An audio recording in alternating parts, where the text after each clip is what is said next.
Amém, queridos. Bênção de Deus. Abra sua Bíblia, por favor. Abra sua Bíblia, ou ligue a sua Bíblia, né? Se bem que abrir também é aplicativo, né? A gente abre também. Abra sua Bíblia aí em 2 Coríntios, segunda carta aos Coríntios, capítulo 8, do verso 1 ao 5.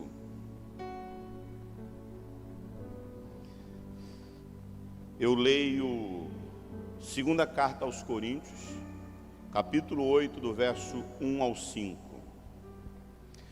Agora, irmãos, queremos que vocês tomem conhecimento da graça que Deus concedeu às igrejas da Macedônia.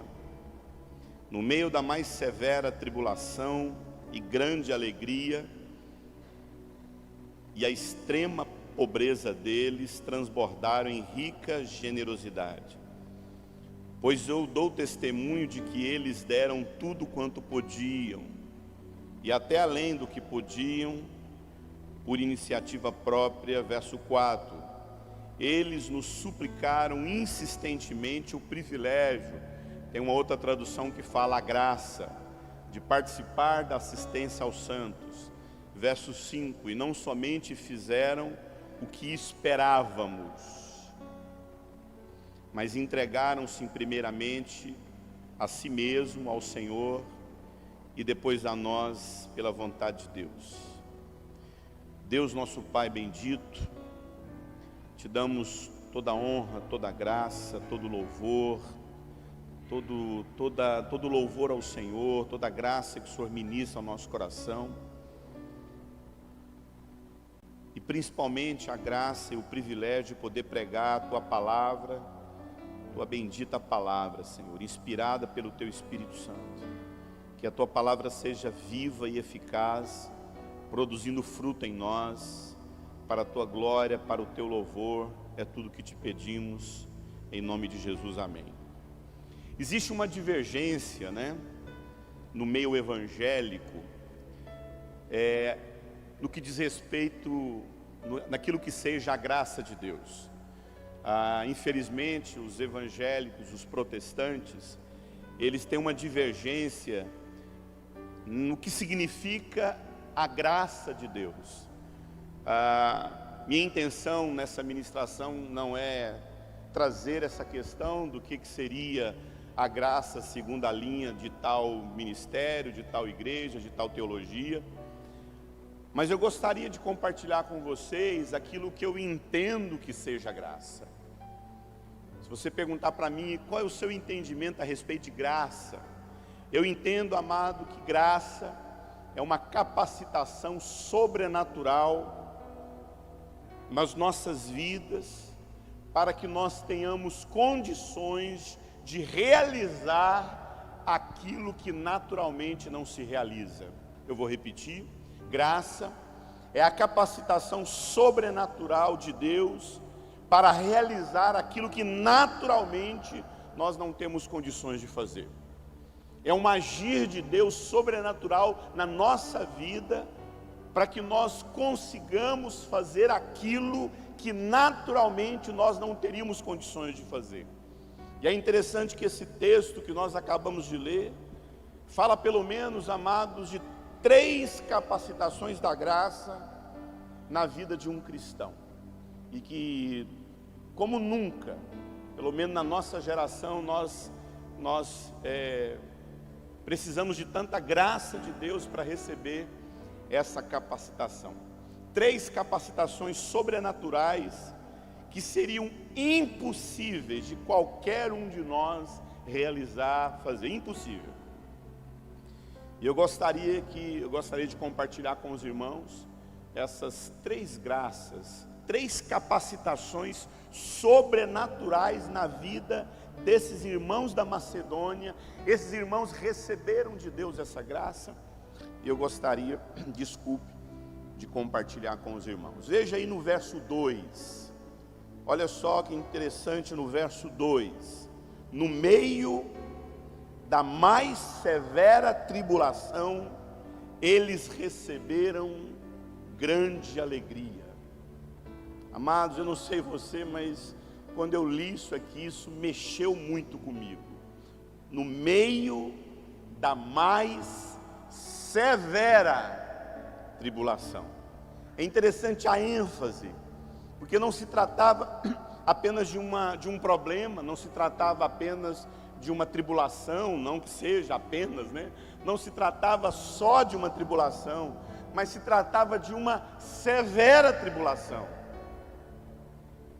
Isso aqui não é problema de fofoca, isso aqui não é problema de família, que é muito difícil. Isso aqui não é as situações que a gente vive em casa.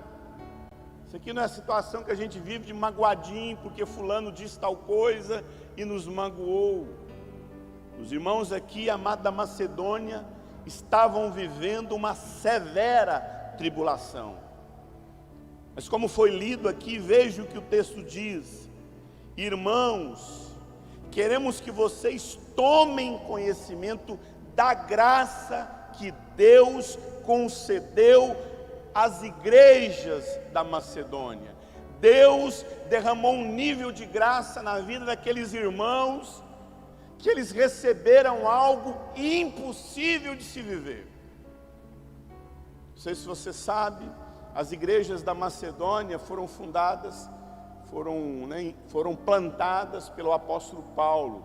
Era a junção de 3 igrejas, que era a igreja de Filipos, a igreja de Tessalônica e a igreja de Bereia, que por sinal são igrejas extremamente maduras, né? Tanto os bereanos quanto os tessalônicos, quanto os filipenses, a Bíblia menciona como sendo irmãos extremamente maduros.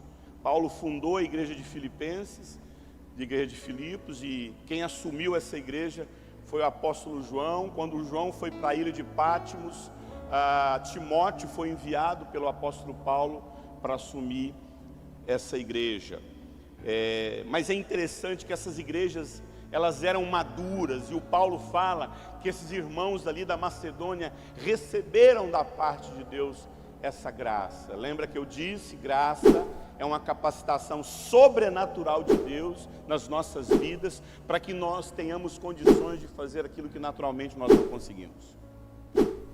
Você poderia repetir? Graça é uma capacitação sobrenatural de Deus na minha vida, para que eu tenha condições de fazer aquilo que eu jamais conseguiria fazer. O texto diz que existia uma graça da parte de Deus na vida daqueles irmãos, que os capacitava a viver uma grande alegria. Mais uma vez a ênfase não se trata só de alegria, fala também de uma grande alegria no meio de uma severa tribulação, não apenas uma tribulação, mas uma severa tribulação. Irmãos, se existe uma graça de Deus que nós precisamos receber nesses dias, é a graça de viver alegria, viver uma grande alegria no meio de uma severa tribulação que a humanidade tem passado. Milhares e milhares e milhares de mortos. Eu estava pregando numa igreja aqui no Rio de Janeiro, a igreja do Paulo Brito, e uma família, um irmão chegou para mim e falou assim: pastor, está vendo aquele menino ali? Menino de mais ou menos uns 7 anos de idade. Toda a família dele morreu. O pai morreu, a mãe morreu, os avós morreram, os tios morreram. E ele está aqui com a gente, e a gente está vendo na justiça como adotar essa criança. Amados, famílias inteiras foram dizimadas. E a gente todo dia levanta aí com a sensação de que você pode pegar de novo esse vírus. Eu vinha no carro com a minha esposa, eu falei: será que esse ano eu chego vivo? Aí ela falou assim, por quê? Eu falei: porque quem garante que a gente chega vivo até o final desse ano? Aí ela falou para mim e falou assim: você já teve alguma garantia disso, alguma vez na vida? Mas é verdade, amado, a gente levanta de manhã cedo, vai trabalhar, você entra no seu ônibus, você entra no metrô, e você fala: Deus, será que até o final dessa semana eu estou perdendo meu olfato, eu estou voltando a ter essa doença, há incertezas das variantes, e a gente vive isso. Como humanidade, como igreja, na nossa era, nós nunca vivemos um tempo tão difícil. Muitas perdas, filhos ainda pequenos, como eu disse, perdendo famílias inteiras. A minha igreja lá em Goiânia, a última vez que eu fiquei sabendo, existiam 7 crianças com depressão profunda, porque com medo dos seus pais, dos seus avós morrerem. Muita insegurança política, são polarizações, extremos, onde a gente não sabe com quem a gente pode colocar a nossa confiança, se é que a gente pode colocar confiança em políticos. Crises de medo, crises de ansiedade, não precisa levantar. Nessa pandemia, quem teve crise de ansiedade? Quantas pessoas? Gente muito adoecida emocionalmente, crises conjugais, muita gente atribulada. Irmãos, escute, se não é a graça de Deus para nos alegrar no meio dessa tribulação que nós estamos vivendo, nós desfalecemos. Se não é a graça de Deus, uma capacitação que a gente pede para Deus, porque às vezes a gente se alegra, amado, com o resultado positivo, com o resultado negativo. Pelo amor de Deus, jamais estou aqui fazendo defesa de que não tem que vacinar. Pelo amor de Deus, eu vacinei uma vez, vacinei 2 vezes, segunda-feira quero vacinar a 3ª vez, a dose de reforço. Mas, amado, muitas vezes a nossa confiança de viver em paz está nas vacinas, no resultado negativo. Mas a nossa confiança, amado, esses irmãos aqui da Macedônia receberam a graça de viver uma grande alegria no meio de severa tribulação. Amado, o texto, quando você vai analisar o texto no original, a expressão que Paulo usa é quase o seguinte: vocês não precisam doar nada, vocês não têm nada. No original, a expressão é quase o seguinte: é a rapa do tacho. Sabe quando aquela comida é gostosa, você quer comer só o finalzinho, lá está rapando? Parece que a impressão que se dá no texto é que nem isso havia nos irmãos. De tão pobre, de tão miserável, miséria total que eles viviam. Porque, não sei se você sabe, essa região aqui da Macedônia viveram mais de 8 guerras, amado, que assolaram aquela região, aquele povo não tinha nada. E a Bíblia fala que havia uma alegria na vida desses irmãos. Olha só o que Neemias 8:10 diz o seguinte: portanto, não vos entristeçais, porque é a alegria do Senhor que é a nossa força. Será que a gente não busca alegria, amado, em tantas coisas que não seja o Senhor? 2 Coríntios 1, verso 4 está escrito: é Ele que nos consola em toda a nossa tribulação, para que também possamos consolar os que tiverem também em tribulação, que nós possamos consolar os irmãos com a mesma consolação que nós recebemos da parte de Deus. Amado, repito, existe da parte de Deus uma graça que eu e você precisamos nos apropriar. Nós precisamos buscar em Deus a graça de possuir consolo, e esse consolo também estender a outros. 1 Tessalonicenses capítulo 5, versículo 14 diz: consolai os desanimados, amparem os fracos na fé, e sejais pacientes com todos. Amado, essa é a recomendação do Senhor, que nós devemos consolar uns aos outros, que nós devemos ter um coração misericordioso, que nós não podemos fazer piada com a dor das pessoas. cada pessoa que morre é uma imagem e semelhança de Deus que está sofrendo. Famílias sofrendo. Quantas famílias estão sofrendo hoje com a morte daquela tragédia que aconteceu ali naquela região de Minas Gerais? 1 Pedro 4,19 diz: por isso mesmo, aqueles que sofrem, e que sofrem de acordo com a vontade de Deus, devem confiar suas vidas ao fiel Criador. Amado, no meio de sofrimento, nós temos que entregar as nossas vidas ao fiel Criador. Tiago fala que foi um versículo que me consolou quando eu estava lá com o meu pulmão comprometido. Eu li aquele texto de Tiago que diz: se Deus quiser, viveremos. Se Deus quiser, viveremos. A nossa vida está nas mãos dele, amado. Amado, somente pela graça de Deus que nos dá a capacitação, essa capacitação que é praticamente impossível viver alegria em tempos de tribulação. Como eu disse, não é fácil perder um pai, não é fácil perder uma mãe, um filho. Nós temos a tendência natural em nos entregar à tristeza. Mas Paulo nos diz mais uma vez que os irmãos da Macedônia nos ensinam isso. A graça de Deus em receber alegria para viver no meio de tribulação. Sem sombra de dúvida, essa é a graça que nós precisamos.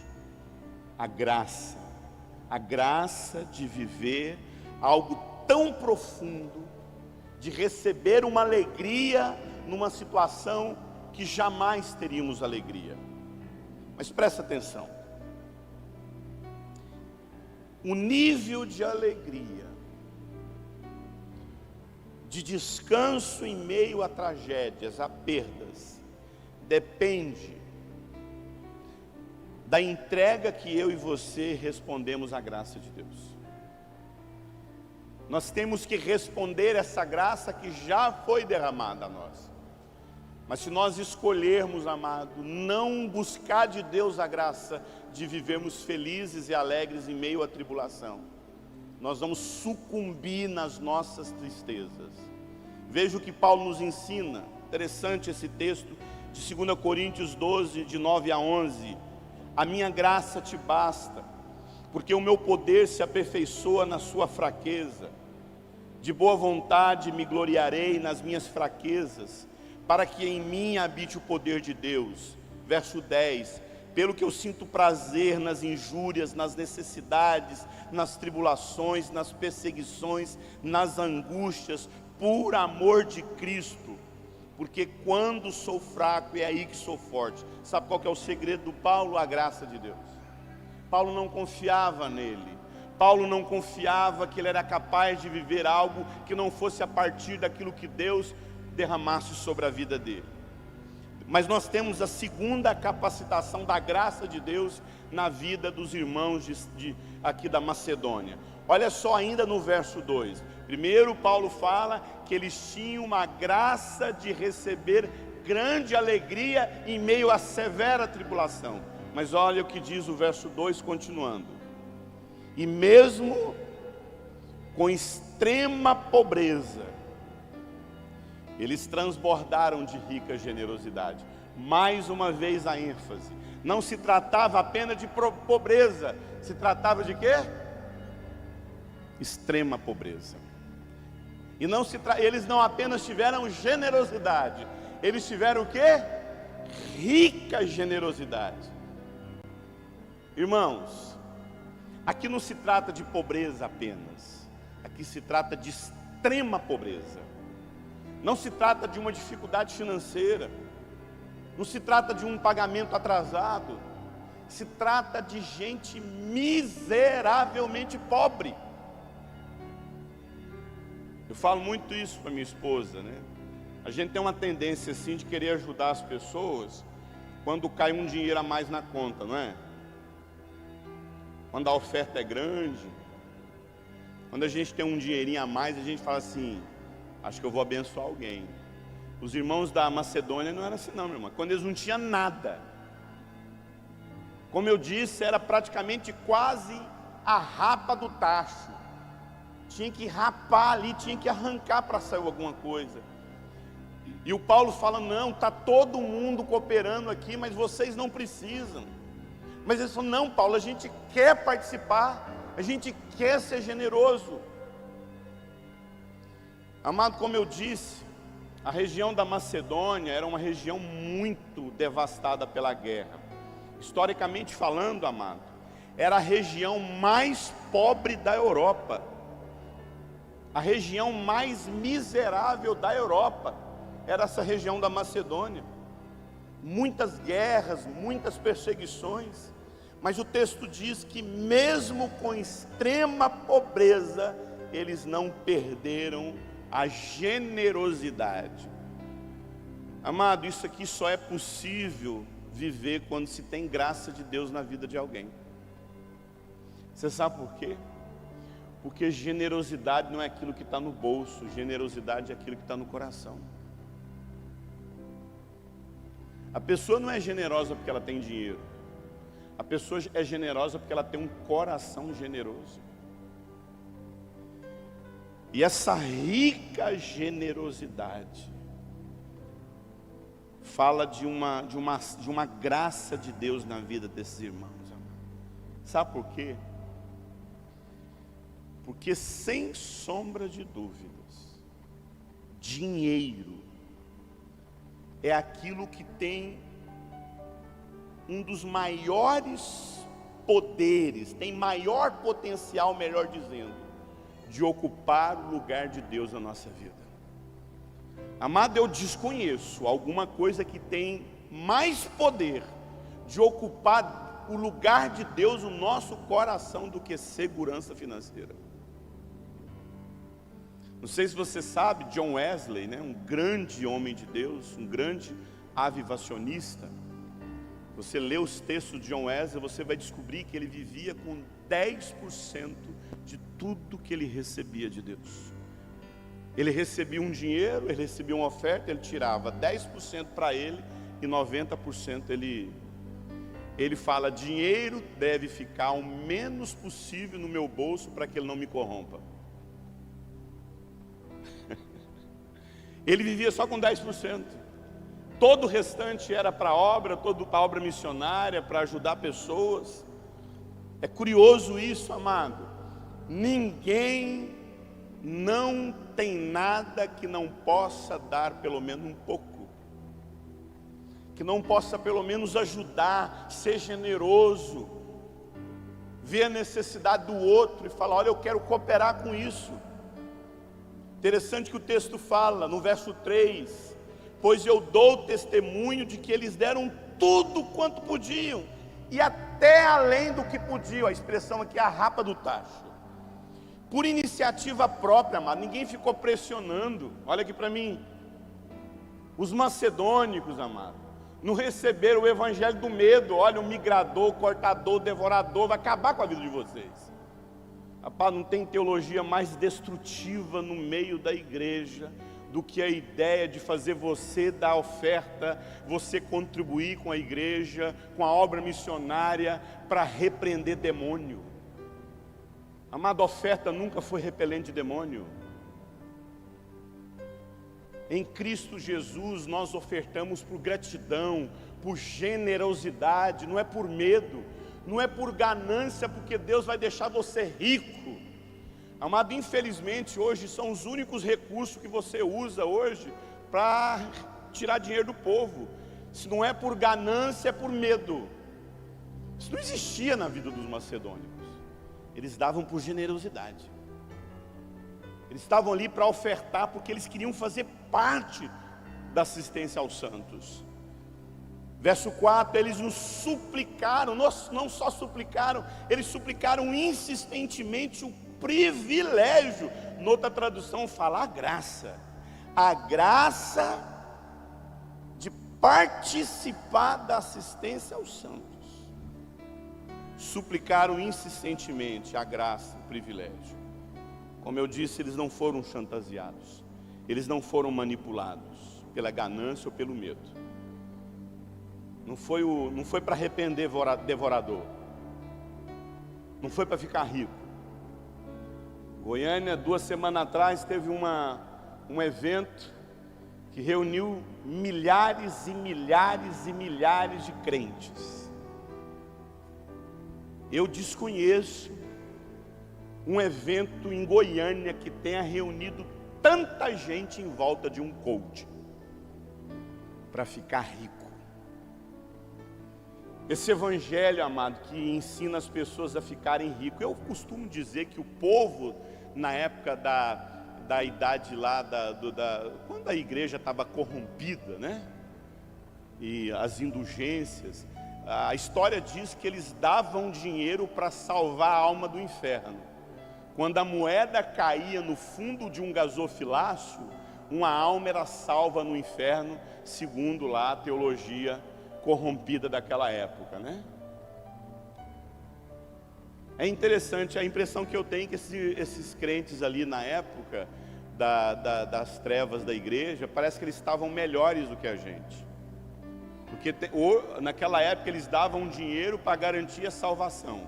Hoje a gente dá dinheiro para ficar rico. Isso não existia na mente dos macedônicos. Não havia possibilidade deles entender cristianismo assim. Isso aqui é cristianismo genuíno, amado. Não é esse cristianismo adulterado que a gente vive, não. Aqui havia comprometimento com a obra missionária, com assistência aos santos. Aqui não se tratava de manter patrimônio. Aqui não se tratava de manter os nossos guetos. Aqui se tratava de gente ajudando gente. Mas isso só é possível, amado, se nós entendermos a graça de Deus que nos transforma. A graça, amado, da alegria na tribulação, da generosidade quando não tem dinheiro. Você poderia repetir comigo? A graça da alegria na tribulação e da generosidade sem ter dinheiro. Mas nós temos aqui a terceira capacitação da graça de Deus. No verso 5 diz o seguinte, acompanhe comigo aí. Verso 5. E não somente fizeram o que esperávamos, mas entregaram-se primeiramente a Deus e depois a nós pela vontade de Deus. Olha aqui para mim. A terceira graça dos macedônicos é a graça de se entregar a Deus, mas não somente a Deus, a graça de se entregar às pessoas. Irmãos, sem sombra de dúvida, talvez essa aqui seja a maior graça que a gente precisa na vida. Se entregar às pessoas. O Paulo fala, esses irmãos da Macedônia, eles não se entregaram só a Deus, eles se entregaram a nós. Amado, não existe essa ideia de se entregar a Deus e não se entregar às pessoas. Ser de Deus e não ser das pessoas. Ser de Deus e não ser do seu próximo. Ser de Deus e não ser de sua família. O mais importante é Deus na minha vida, o resto que se exploda. Isso não existe, meu irmão. Amado, por que nós temos tanta dificuldade de se entregar às pessoas? E por que muitas vezes a gente tem mais facilidade de se entregar para Deus, numa adoração, num culto como esse, da gente se entregar a Deus, mas nós temos uma grande dificuldade de se entregar às pessoas. Sabe por quê? Porque Deus está lá e as pessoas estão aqui perto da gente. É fácil se entregar para uma pessoa que você não vê todo dia. Não, você não vê Deus todo dia, você não vê. Mas você vê essa pessoa que está do seu lado todo dia. Vou falar uma coisa para você. Meu grande desafio de vida não é Deus. Eu não tenho dificuldade de me entregar para Deus, de orar, de ler Bíblia. Minha dificuldade é me entregar para minha esposa. Minha dificuldade é de me entregar para os meus filhos. É para as pessoas que a gente tem dificuldade. O Paulo fala que esses macedônios, Eles se entregaram primeiramente a Deus e depois a nós. Amado, essa é uma graça que nós precisamos. Você sabe por quê, meu irmão? Escute. Porque a gente tem uma dificuldade de entender que a essência do Evangelho é o nós. A essência do Evangelho não é o eu. Não é eu. A maior dificuldade não é eu. A maior dificuldade não é o eu. A maior dificuldade é o nós. Os irmãos da Macedônia, não foi só Deus que eles se entregaram. Eles se entregaram às pessoas, a nós, o apóstolo Paulo diz. Por quê, amado? Porque a essência de Deus, a natureza de Deus, não é eu. A natureza de Deus, a essência de Deus é nós. Por quê, amado? Porque Deus poderia escolher como Deus, se expressar como um. Mas Ele escolheu se expressar como três: Pai, Filho e Espírito Santo. Então Deus não quis expressar o seu caráter, a sua natureza, como apenas um. Ele se expressa pluralmente numa relação triuna, triunitária, de modo que Ele é Pai, Filho e Espírito Santo. Efésios 1:11 diz que Deus faz todas as coisas segundo o conselho da sua vontade. Olha, meu irmão, tem conselho de um? Tem conselho de um, gente? Só há conselho se existir o quê? Dois. Não tem como eu me aconselhar. Eu preciso ouvir o outro. O outro me faz enxergar o que eu não enxergo. A Bíblia fala que tudo que Deus faz, Efésios 1:11, todas as decisões de Deus, tudo que Deus realiza no mundo, é a partir do conselho da sua vontade, entre o conselho do Pai, do Filho e do Espírito Santo. Então Deus governa o mundo pluralmente. Deus nunca toma decisões fora da Trindade. A Trindade é o conselho de Deus. Isso é muito profundo, difícil da gente alcançar. 1 João 5, de 7 a 8 diz: porque há três que dão testemunho lá no céu. Tem um testemunho, amado. Qual é o testemunho lá no céu? O Pai, o Filho e o Espírito Santo. Então esse é o testemunho. Esse é o testemunho. Qual o testemunho? Eles são três em um. Uma relação. Todas as decisões de Deus são tomadas a partir da relação dele com o Pai, entre o Pai, o Filho e o Espírito Santo. Por que eu estou falando isso? Nós somos a expressão de Deus nesse mundo, amém? A igreja é a expressão de Deus. Então não há expressão de Deus na individualidade.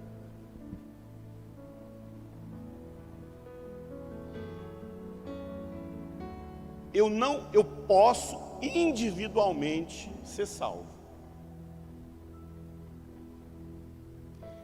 mas eu não posso expressar a natureza de Deus sozinho.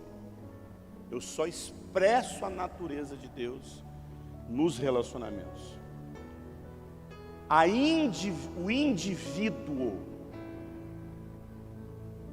O indivíduo não expressa na sua totalidade o caráter de Deus, mas é na relação. Assim como o Pai expressa o seu caráter na relação da Trindade, eu tenho que aprender a expressar o caráter de Deus nos meus relacionamentos. Amado, foi assim. Deus estava lá numa briga com Moisés, e Moisés, você vai voltar para o Egito, e vai lá libertar o povo. Não, Deus, não vou não. Não, Moisés, eu vou te dar milagre. Não vou não. Moisés, eu vou fazer você fazer prodígio. Não vou não. Não, Moisés, você vai no meu nome. Não vou não. Aí ele falou, Deus, manda o meu irmão Arão ir comigo. Aí Deus falou, então Arão vai com você. O que ele falou? Ele falou, então agora eu vou. Ele não quis ir sozinho. Jesus fez isso, amado. Ele chegou para os discípulos dele e falou, vocês podem orar comigo? Eu estou passando por um deserto que eu preciso de gente comigo. Sabe, irmãos, o nosso eu nos mata, o nosso nós nos salva. Conversão é justamente isso, sair do mundo do eu e entrar no mundo do nós. Sair do mundo do meu individualismo e ir para a relação. O Evangelho de Jesus, amado, não fala da salvação do indivíduo. O Evangelho de Jesus fala da salvação de uma família. Vou falar uma coisa aqui que parece heresia. Eu não sou membro de Cristo. Eu sou membro do corpo de Cristo. A igreja não é a composição de eus. A igreja é a composição de nós. Eu não sou igreja. Nós somos igreja. Sabe essa frase? Eu sou igreja. Não, você não é igreja não. Você já viu um câncer? Existe câncer que só afeta uma área do corpo? Ou é o corpo que está sofrendo com o câncer? Não é todo o corpo que tem que ser tratado? Não é todo o corpo que sofre as dores de um câncer que precisa ser tratado? A minha mão não pode querer ser mão, não. A minha mão fala, não, eu sou corpo, vou viver sozinha. O que vai acontecer com ela, meu irmão? Ela vai morrer. Não, a mão não é corpo, a mão faz parte do corpo. Você não é corpo, você faz parte do corpo. Essa ideia de que eu sou a igreja, não, você não é igreja. O corpo é a igreja. Quem está entendendo o que eu estou falando? Então, amado, o Evangelho de Jesus é matar o nosso individualismo. O Evangelho de Jesus é justamente essa ideia de você entender que a proposta do cristianismo é a relação. O eu não celebra a Deus, o nós celebra a Deus. Vou falar mais uma coisa que parece heresia. O Espírito Santo não habita no indivíduo. O Espírito Santo habita no corpo de Cristo.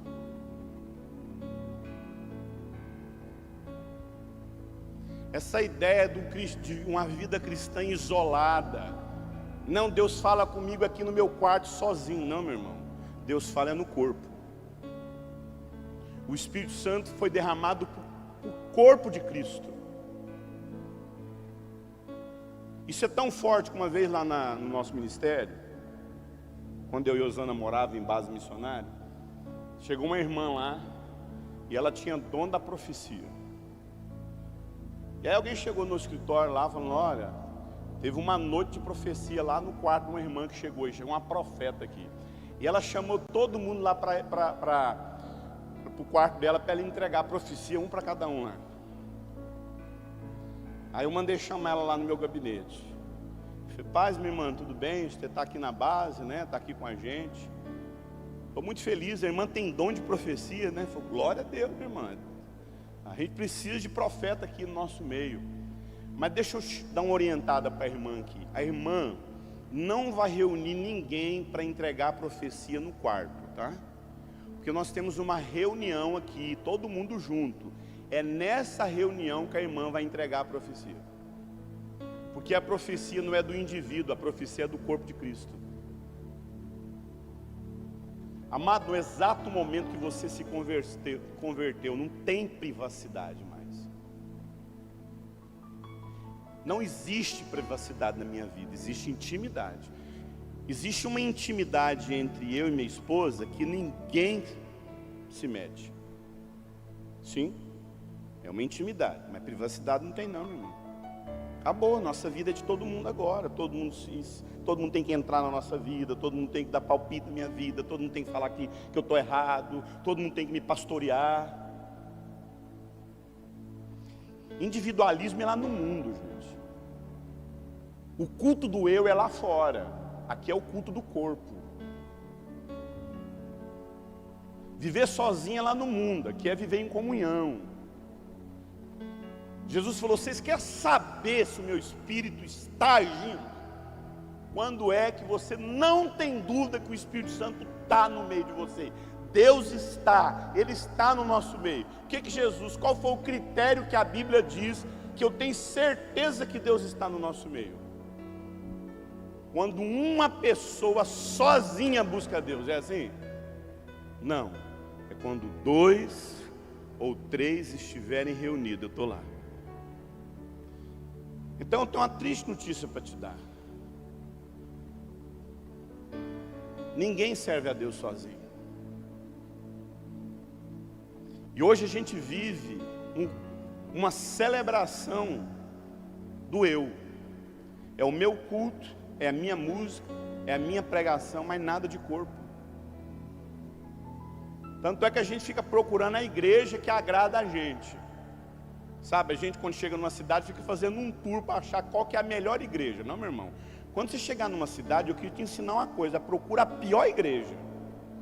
Que você vai ser corpo naquela igreja lá. Fala, meu irmão, a pregação do senhor aqui nessa igreja é ruim, hein? Mas que louvor ruim, mas eu estou aqui para ser bênção na vida de vocês.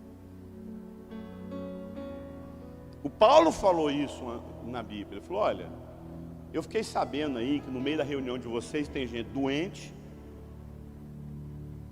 cansado e morto. Gente doente, cansada e morta. Paulo falou que no meio de uma reunião como essa aqui tem gente doente, gente fraca e gente morta. E ele falou, sabe por quê? Porque quando vocês se reúnem, cada um se reúne para buscar o seu pão. Não veio para repartir o pão, veio para buscar o comer. Se vocês querem comer, o Paulo fala, vai comer na casa de vocês. Porque na igreja não é um lugar para a gente garantir o nosso pão.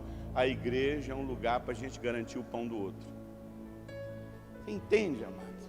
Tanto que isso é forte. Tanto que isso é forte. Eu cheguei para aquela irmã e falei, minha irmã, então eu quero que a irmã entregue a profecia. Mas eu não quero profecia individualizada. Eu quero profecia para o corpo.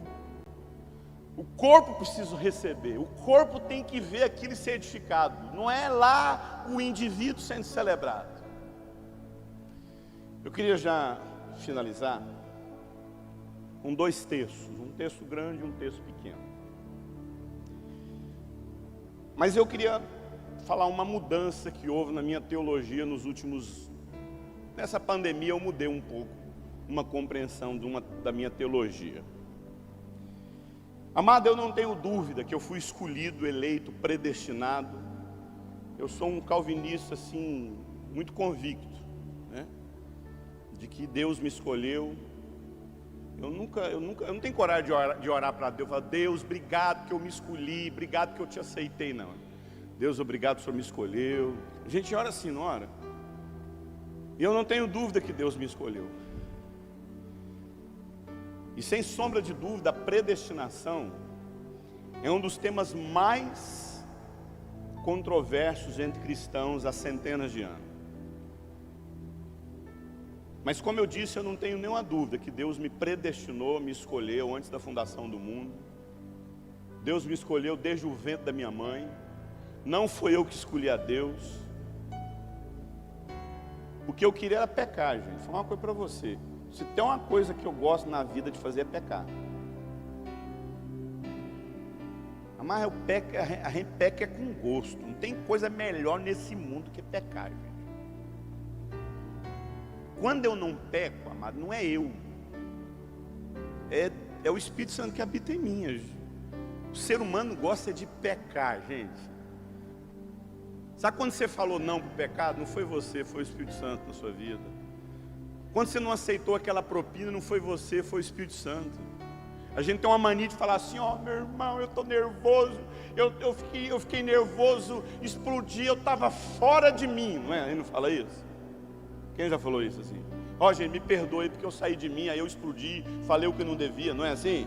Não, a gente tinha que chegar para as pessoas e falar assim, gente, sabe aquela hora que eu estava nervoso? Eu estava em mim. Aquilo é eu.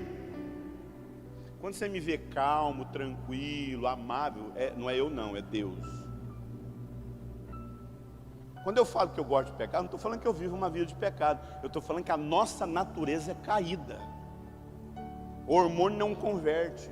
Natureza caída tem que ser transformada no dia da vinda do nosso Senhor Jesus Cristo. Mas presta atenção.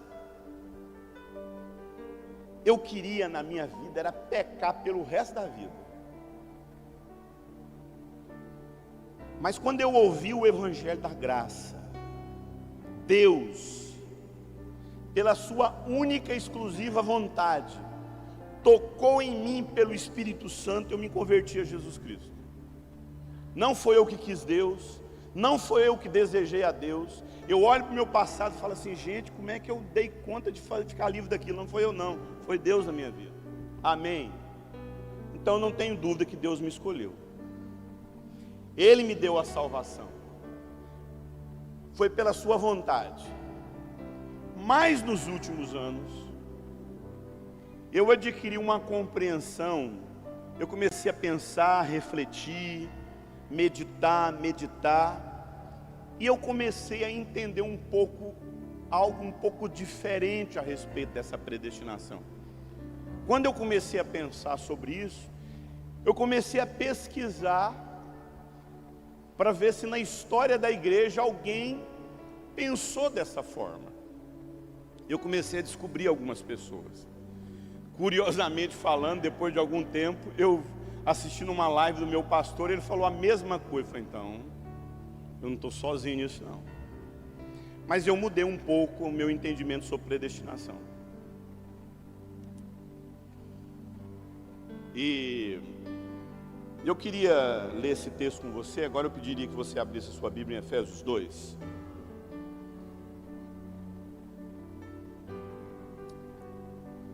A partir do verso 8.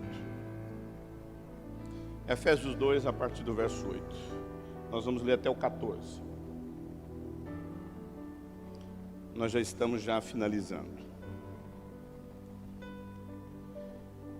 Pois vocês são salvos pela graça, por meio da fé. Isso não vem de vocês, é dom de Deus.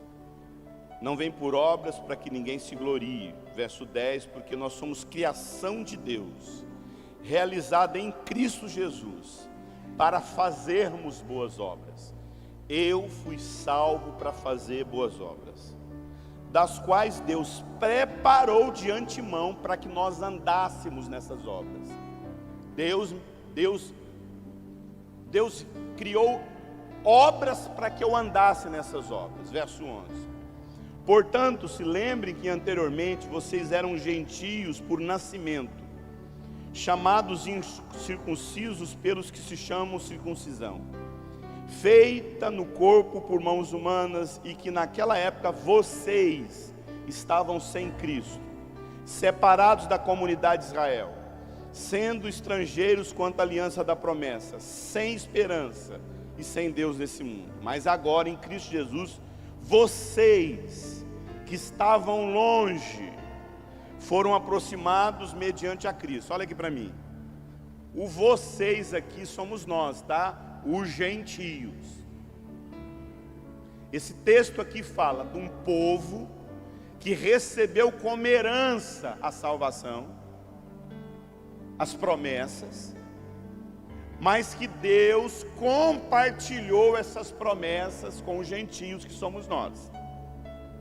Verso 12: naquele tempo vocês, que somos nós, estavam sem Cristo, separados da comunidade de Israel, sendo estrangeiros quanto a alianças da promessa, sem esperança e sem Deus no mundo. Mas agora em Cristo Jesus, vocês que estavam longe, foram aproximados mediante o sangue de Jesus. Verso 14: pois Ele é a nossa paz, o qual de ambos fez um, destruindo a barreira, o muro de inimizade. Verso 15: na sua carne desfez a inimizade. Diga comigo: desfez a inimizade. Isto é, a lei dos mandamentos, que consistia em ordenanças, para criar em si mesmo um novo homem, fazendo a paz, e pela cruz reconciliar ambos com Deus em um só corpo, matando com ela as inimizades. Verso 17: vindo ele, evangelizou a paz. Vós que estavam longe. Quem que é essa turma que estava longe? Quem? Nós. E aos que estavam perto. Quem que estava perto aí? Povo judeu, Israel. Porque por ele ambos, olha aqui, vós que estavam longe e aos que estavam perto. Tinha uma turma que estava longe, nós, gentio, e uma outra turma que estava perto, os judeus. Verso 18: porque por ele, Jesus Cristo, ambos temos acesso ao Pai em um mesmo Espírito. Não tem mais separação entre escolhido e não escolhido. Assim vocês não são estrangeiros, nem forasteiros, nem mas concidadão dos santos. São o quê? São o quê, gente? São o quê, gente? Família de Deus. Olha aqui para mim. Deixa eu trazer uma ilustração, uma parábola para esse texto aí. Imagine um transatlântico. Imagine um transatlântico. E nesse transatlântico tem a turma da classe A e a turma da classe B. A turma da ralé e a turma VIP. A turma da classe B tem acesso só a algumas coisinhas no navio. A turma da classe A, da VIP, tem acesso a tudo. Tudo. Temos acesso a tudo. Essa turma tem acesso a tudo. Tudo. Eles têm acesso aos restaurantes, às piscinas, às saunas, tudo. E a turma da parte B só tem acesso ao quartinho deles, uma proa e uma comida, e olha lá. Mas a turma da classe A tem acesso a tudo. Mas tem uma coisa: nem a turma da classe A, nem a turma da classe B sabe que o navio está afundando, lentamente. O transatlântico está afundando, lentamente. Só que a turma da classe A tem a informação de que o navio está afundando e que eles podem acessar os botes salva-vidas. E a turma da classe B, que está lá na ralé, lá no porão, não sabe de nada. Quando eles menos perceberem, eles vão morrer, o navio afundando. A turma da classe VIP, sabendo, os privilegiados, sabendo que o navio está afundando, e eles têm acesso ao bote, começa a entrar no bote e vão embora. E eles se salvam e vão embora, e o navio está afundando. Só que no meio do caminho, quando eles estão um tempo assim, alguém chega para eles lá do navio e fala assim: ei, não, volta. Foi por quê? Não, vocês são privilegiados para salvar as pessoas que não têm bote salva-vida. Isso aí que eu entendo que é predestinação. Deus separou uns para salvar outros. Tem uns que, amado, que eles nunca iam aceitar, mas Deus foi lá, tocou nessas pessoas, salvou, e essas pessoas receberam a salvação e estão indo felizes da vida, que vão para o céu agora. Eu sou salvo, predestinado. Fala, epa, volta, rapaz. Você foi predestinado para salvar os outros lá que nem sabe que vai morrer. Não estou entendendo o que eu estou falando? Presta atenção. Não existe o evangelho que me salva, existe o evangelho que me salva para salvar os outros. O evangelho, amado, ele é traduzido no outro. Não é a minha salvação que está garantida, eu tenho que garantir a salvação do meu irmão. Presta atenção, a gente fica ocupado com a nossa salvação, meu irmão, sendo que a gente deveria se ocupar com a salvação do outro. Eu estou aqui para salvar o outro. Eu que sou da classe VIP, eu tenho que salvar o pessoal da classe econômica. Eles não sabem. Todos estão no navio. Alguns desfrutaram de alguma coisa, outros desfrutaram de tudo. E na hora que está afundando, cada um vai salvar a si mesmo. Não, meu irmão, nós estamos aqui para voltar para salvar o outro. Ah, mas aí então quer dizer que agora essa salvação minha aqui, não, essa salvação sua é traduzida salvando o outro. Deus te predestinou para salvar outros. Repito, o transatlântico é a nossa vida. Os privilégios são dos escolhidos. Amém? Mas o bote é de todos. Eu vou repetir. O transatlântico é a vida de todo mundo. Os escolhidos é a classe VIP. Mas o bote é para todo mundo. Você tem que voltar e salvar as pessoas. Não ficar preocupado só com a salvação. Nós somos escolhidos para salvar outros. Vocês são geração eleita, sacerdócio real, a Bíblia fala, 1 Pedro, a fim de manifestar a salvação que Deus deu para você, para outras pessoas. E como eu disse, eram 2 versículos, eu queria finalizar com esse versículo de João 13, 8. Não precisa abrir sua Bíblia, João 13, 8, que diz: Senhor, Pedro diz, Senhor, jamais me lavará os pés.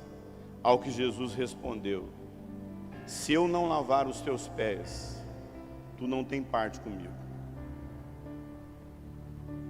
Presta atenção. Eu queria finalizar essa mensagem minha com essa imagem. A imagem da última ceia de Jesus. Jesus olha para Pedro e fala: Pedro, eu tenho que lavar seus pés. Ele falou: não, você não vai lavar meus pés não. Ele falou assim: Pedro, se eu não lavar seus pés, você não tem parte comigo. Presta atenção. Sabe o que eu entendo desse versículo? Eu só me torno um. Escute. Jesus olha para Pedro e fala: Pedro, se eu não te servir, eu não me torno um com você. Você sabe o que eu entendo? O critério que Jesus disse para que eu me tornasse um com meu irmão é o critério de servir, de lavar os pés. Eu só posso me tornar um com a pessoa que eu sirvo. Nós nunca seremos um como igreja se nós não lavarmos os pés uns dos outros.